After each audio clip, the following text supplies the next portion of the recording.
40 years ago, British Airways celebrated their inaugural flight between Tampa and London with a special visit from the Concorde. It was Tampa International Airport's first nonstop transatlantic service, providing our area could support service to international markets. That's right. And look who's joining us. Bo Zimmer is Communication Director with TPA and is with us to tell us all about what the airport is doing. There he is to celebrate. How you doing, Bo?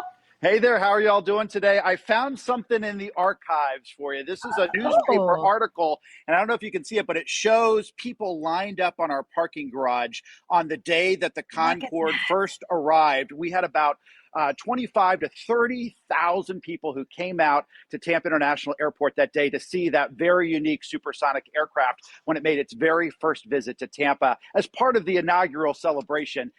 Unfortunately, we didn't keep that service on the Concorde every single day. They actually flew in a 747 for the regular service, but it was the start of something very special here in Tampa.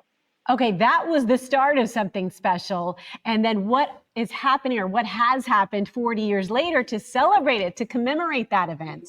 Yeah, so that first inaugural flight was 40 years ago this week. And to celebrate, what a big deal that was. We had a massive party here at the airport, complete with massive London-themed cake and tea and scones. We had a British band that came out, and we gave all of the passengers on that flight 40 years later special bag tags. It was a lot of fun here at the airport. We like to have big celebrations, but it was for good reason. I mean, this is such a big deal for the Tampa Bay area to have this nonstop British Airways flight connecting Tampa and London Gatwick. It generates about $154 million every single year. There's about 100 UK firms that are based here in the Tampa Bay area that are able to move back and forth between Tampa and London very easily with these nonstop flights. And so it's just great to have this service, and we're celebrating 40 years later.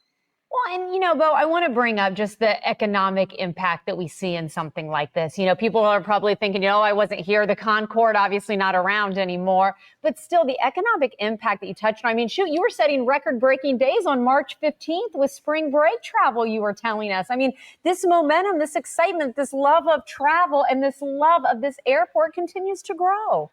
And there you can see it right there. It's a 777 that comes in every single day of the week this time of year.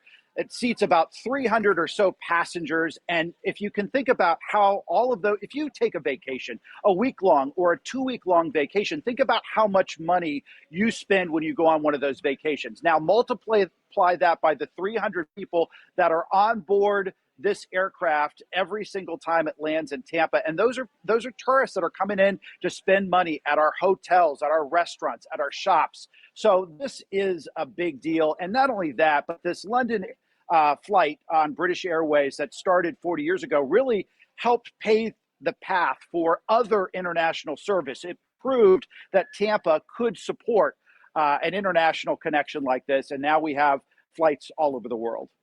So, Bo, anytime I talk about that particular flight, Tampa to London, I have to, of course, say flying across the pond. And of course, I have to say with the across the pond. Across the pond. Across the pond. I can't do it on the spot either. No, it's I hard. try, but I can't do it on the spot. It has to be done with a British accent, and you have to refer to it that way. That's Good fantastic. stuff. Thanks, Bo. Great catching up with you. Good seeing you guys.